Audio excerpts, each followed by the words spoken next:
Wipers we have. Park they do.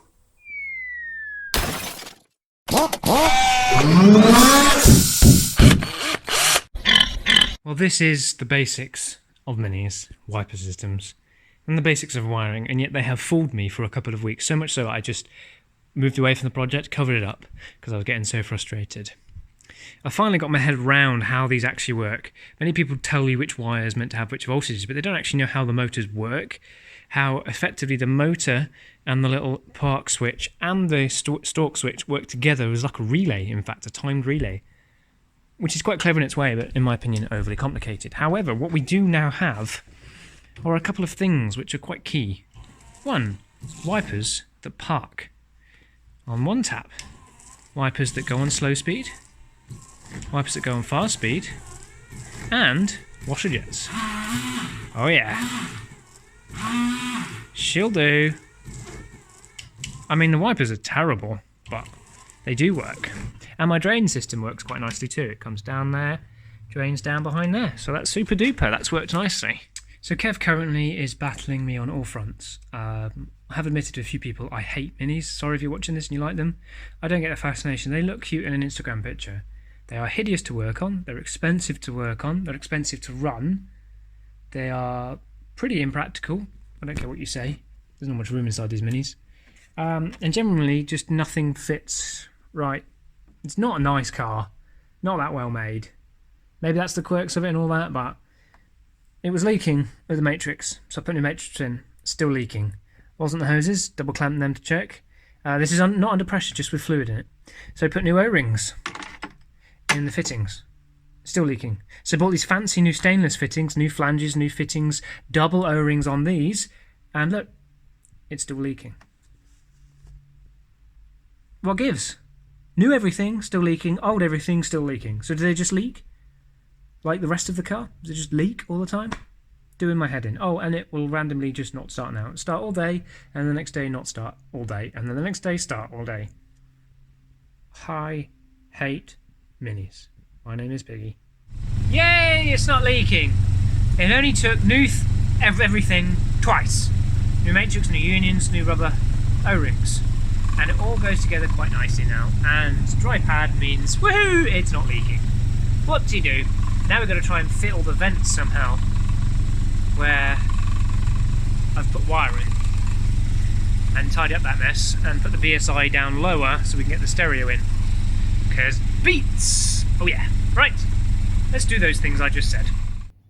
Right, hello everyone. So, Mini's been sat for a while, sorting out other things, little kitchen projects and other matters that you're not interested in. Anyway, I need to do something with the dash. I'll show you why.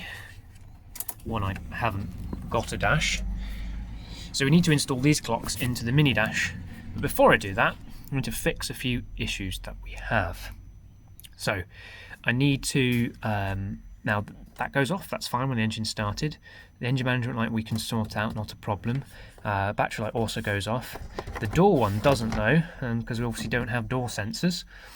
And we need to ensure that when we do indicators and they beam, we get indicators on the dash that the main beam and the indicators function. So we could do that via Canvas, and I've got the Arduino stuff, but the chap that's much smarter than me and that can program it all is just so busy. So I'm going to try and do it kind of manually.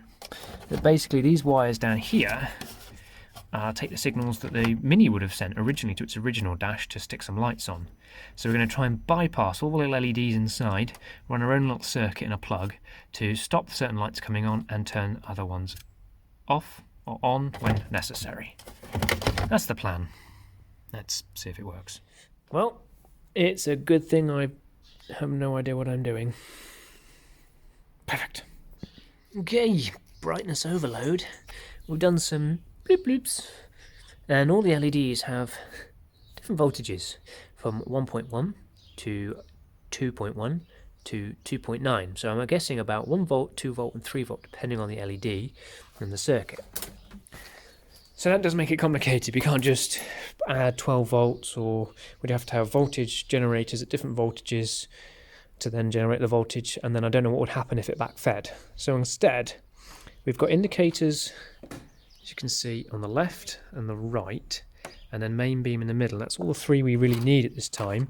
If we need an indicator for the handbrake, which actually the minis didn't come with originally as far as I'm aware, then we'll sort that out later on. And what I'm going to do instead, I've ordered some LEDs with holders. I'm going to fit one inside there, either side. So that's our indicators, one there, one there. We'll insert them, LEDs inside, and then that top one there is the main beam. We'll do the same thing for that. Stick an LED insert into that little gap in there, little 3mm one in the back. Glue them in, and then we'll have their own little circuit, and on the back of the board we'll have a little plug just on the back, and that'll plug into those wires there, and we'll have left indicator, right indicator, and main beam, and that'll run basically off the mini wiring but show up on the Ford dash. I was thinking about a separate panel with sort of lights on, but it'd be nice to integrate it. So it's kind of an old school workaround rather than the canvas thing. And we're going to have to use the canvas eventually, the generator, to do the speedo, but technically don't need that because at the MOT station they won't. No, not sure. Anyway, moving on. Let's get it done. Let's make it happen.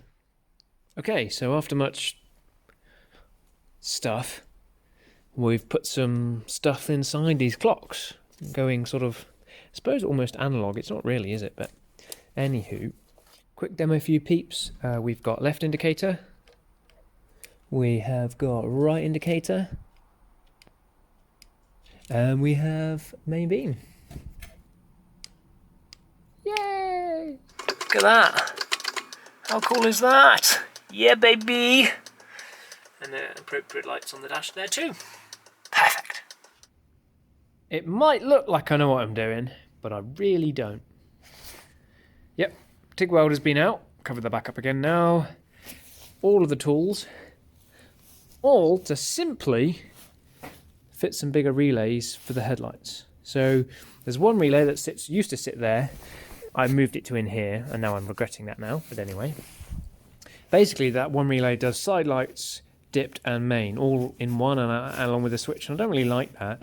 And mini lights are known for being a bit rubbish, so we've added a dedicated earth, which splits. It's a big fat one, splits into 2 pins, because these pins are quite small. So we do now have a second plug, and then we have a left and a right plug, basically. And we have 2 relays, one dedicated straight power straight from there to the relay for both. One's dipped and one's main beam. And then there's a dedicated relay for each, and there's dedicated power and dedicated earth for each of the headlights. I mean, like, little indicators don't like take anything. Side lights take almost nothing, especially if you put little LEDs in there. But the main beam, 55 watts per side, 110 watts, 60 watts for main. It adds up. So dedicated wiring built into that loom now, and the signal comes through here, all waterproofed, sends the relays on, and that sends then a nice beefy power of power. A beefy power of power. Yes, beefy power of power. So, as usual, a lot of work, and it doesn't seem like I've done very much.